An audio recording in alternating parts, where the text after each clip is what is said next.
আসসালামু আলাইকুম প্রিয় শিক্ষার্থী বন্ধুরা, আজকে আমি আরেকটি অঙ্ক নিয়ে তোমাদের সামনে আসলাম। গত ক্লাসে পড়িয়েছিলাম হচ্ছে কিভাবে দূরত্ব নির্ণয় করতে হয়, আর এখন যেটা শিখবো সেটা হচ্ছে কিভাবে ঢাল নির্ণয় করতে হয়। তো চলো কথা না বাড়িয়ে আমরা অঙ্ক শুরু করি।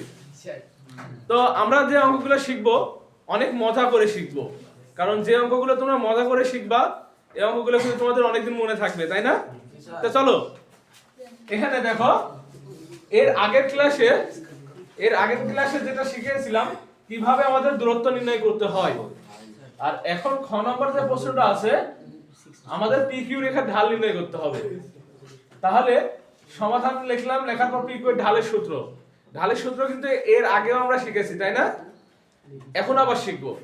তাহলে দেখো, ঢালের সূত্র হচ্ছে y2 y1 divided x2 x1। এটা হচ্ছে কিসের সূত্র? ঢাল নির্ণয়ের সূত্র। তাহলে y2 কোনটা বলো তো? বলতে পারবে y2 কোনটা? y2 কোনটা? -4 মাইনাস কত হবে? 6। আর x2 কোনটা বলো তো? x2 কোনটা? x2 হচ্ছে -2 -2। আর x1 মাইনাস আছে, শুধু 12 বলতে হবে, 12 এর আগে তো কোনো মাইনাস নাই। আচ্ছা, আমরা কি জানি মাইনাসে মাইনাসে যোগ হয়, তাই না?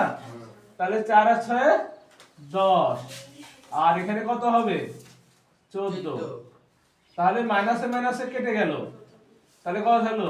10/14। এখন কাটাকাটি যায় কিনা দেখবো। এখানে আবার ফলো করো, যদি বুঝে না থাকো আবার বুঝো। আমাদের ঢাল নির্ণয়ের সূত্র হচ্ছে y2 y1 x2 x1। y2 সবসময় শেষে থাকে, তাহলে y2 কত? -4, আর y1 হচ্ছে 6, x2 হচ্ছে -2, x1 হচ্ছে 12। এখন মাইনাস আর সবগুলো যোগ করে হলো কত? উপরে হলো 10, নিচে হলো 14। দুইটার আগে কিন্তু মাইনাস ছিল, আমরা মাইনাসে মাইনাসে কেটে দিলাম, থাকলো কত? 10/14। এখন এমন একটা সংখ্যা সিলেক্ট করব যে সংখ্যাতে দুইটাকে কাটা যায়, সেটা হচ্ছে 2। 5 দুগুণে 10, 7 দুগুণে 14। তাহলে 10 এর কাটলে কত হয়? 5, আর 14 কাটলে কত হয়? 7। তাহলে দাঁড়ালো কত? 7। এটাই অ্যানসার। বুঝতে পারছো বিষয়টা? আসলে কি জানো, যে কোনো অঙ্ক যদি তোমরা সহজ মানে মনোযোগ দিয়ে মজা করে শিখতে পারো, এই অঙ্ক আর কোনোদিন ভুলবা না।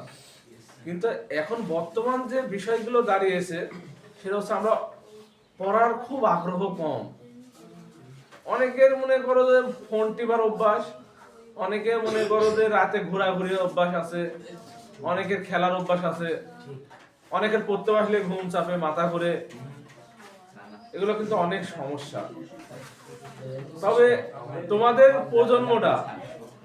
প্রজন্মটা বেঁচে যেতে যদি ওই কারিকুলাম থাকতো, কিন্তু তোমরা কিন্তু আর বাঁচতে পারবে না। এখন যেটা থাকবে সেটা হচ্ছে যে কারিকুলামটা আসছে, কারিকুলাম তোমাদের জন্য কষ্ট হয়ে যাবে। যাই হোক, তোমরা পড়াশোনা করবে, এটাই আমাদের প্রত্যাশা।